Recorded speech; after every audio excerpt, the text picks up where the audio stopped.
हो गई है दे देखत अरे बनल बाटे मंदिर घुमा दी राजा जी अहिल्या माई के दर्शन कर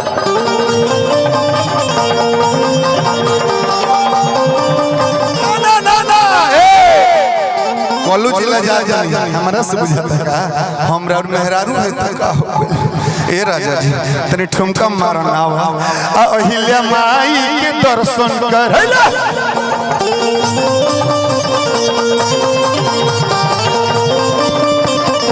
अरे करा दी राजा जी हो करा दी राजा जी हो करा दी राजा जी करा दी राजा जी हो करा दी राजा जी हो करा दी राजा जी अहिल्या माई के दर्शन करा दी राजा जी।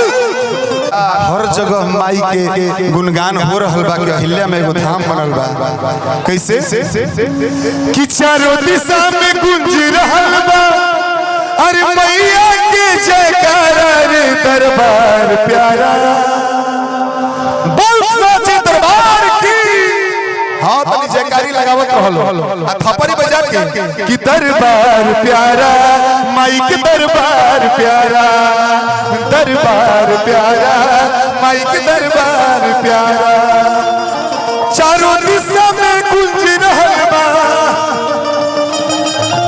धीरे धीरे प्रोग्राम के समापन हम करतनी एक बार तनी थपड़ी हटा के एकदम ऐसा बजा दी कि माई के शरण में और ताली पहुंच जाए। चारों दिशा में गूंज रहल बा चारों दिशा में गूंज रहल बा मैया के जयकारा रे दरबार प्यारा माई के दरबार प्यारा दरबार प्यारा माई के दरबार प्यारा दरबार प्यारा माई के दरबार प्यारा दरबार प्यारा माई के दरबार प्यारा दरबार प्यारा माई के दरबार प्यारा।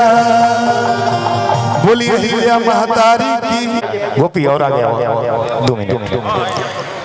हाँ हाँ हाँ फोटो भी हो जाएगा। एक जोरदार ताली होनी चाहिए हमारे कल्लू जी के लिए और गोपी उपाध्याय जी इनका स्वागत अभिनंदन कर रहे हैं फूल मालों के साथ और मोमेंटो के साथ और चाहेंगे आंसू बाबा आप भी आ जाइए आंसू बाबा आप भी आ जाइए और गोपी भाई इनको भी आप सम्मान कीजिए छोड़ेंगे ना हम तेरा साथ साथी मरते दम तक।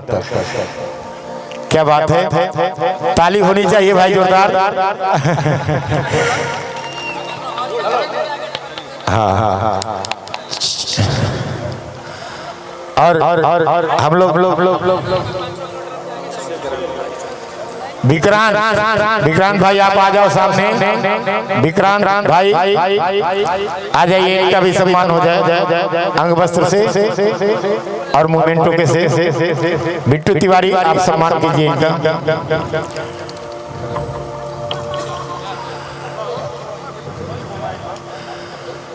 हाँ हाँ हाँ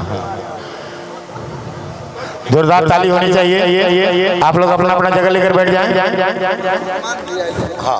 और हनुमान पांडे जी आप भी आइए भाई आप हमारे असली हनुमान और इनका भी अंग वस्त्र देकर सम्मान कीजिए। बिट्टू तिवारी जी माता जी का